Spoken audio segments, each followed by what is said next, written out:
अन्तर्यामि परात्परं हितकरं सर्वोपरि श्रीहरि साकारं परब्रह्म सर्वशरणं कर्ता दयासागरम् आराध्यं मम इष्टदेव प्रकटं सर्वावतारी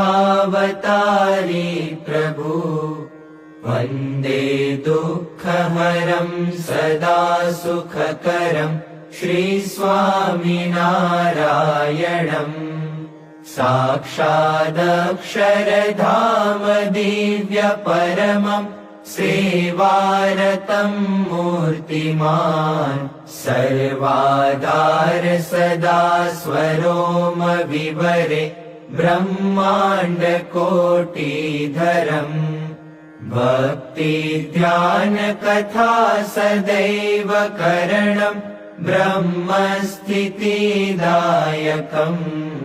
वन्दे अक्षर ब्रह्मपादकमलम् गुणातीतानन्दनम् श्रीमन्निर्गुणमूर्तिसुन्दरतनु अध्यात्मवार्तारतम् देहातीतदशा अखण्ड भजनं शान्तं क्षमासागरम्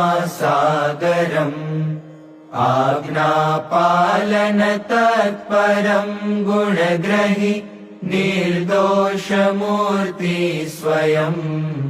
वन्दे प्रागजिभक्तपादकमलं ब्रह्मस्वरूपं गुरुम् शुद्धोपासनमन्दिरं सुरचनं सिद्धान्तरक्षापरम् संस्थास्थापन दिव्यकार्यकरणं सेवामयं जीवनम् निष्ठा निर्भयता सुकष्टसहनं धैर्यं क्षमाधारणम् शास्त्रीयज्ञपुरुषदासचरणं वन्दे प्रतापी गुरुम् वाणी अमृतपूर्ण हर्षकरणि सञ्जीवनी माधुरी दिव्यं दृष्टिप्रदान दिव्यहसनं दिव्यं शुभं कीर्तनम् ब्रह्मानन्द प्रसन्न स्नेहरसितं दिव्यं कृपावर्षणम् योगी जी गुरुज्ञान जीवन पदे भावे सदा वन्दनम् विश्वे वैदिक धर्म मर्म महिमा सत्संग विस्तारकम् वात्सल्यं करुणा अहो जन जने आकर्षणम् अद्भुतम् दासत्वं गुरुभक्ति नित्य भजनं संवादिता साधुता नारायण स्वरूप स्वामी प्रमुखं वन्दे गुरुं मुक्तिदम् दिव्यं सौम्यमुखारविन्द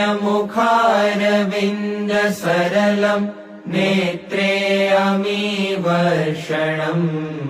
निर्दोषं महिमामयं सुहृदयं शान्तं समं निश्चलम् निर्मानं मृदु दिव्यभाव सततं वाणी शुभा निर्मला वन्दे केशव जीवनं मम गुरुं स्वामी महन्तं सदा।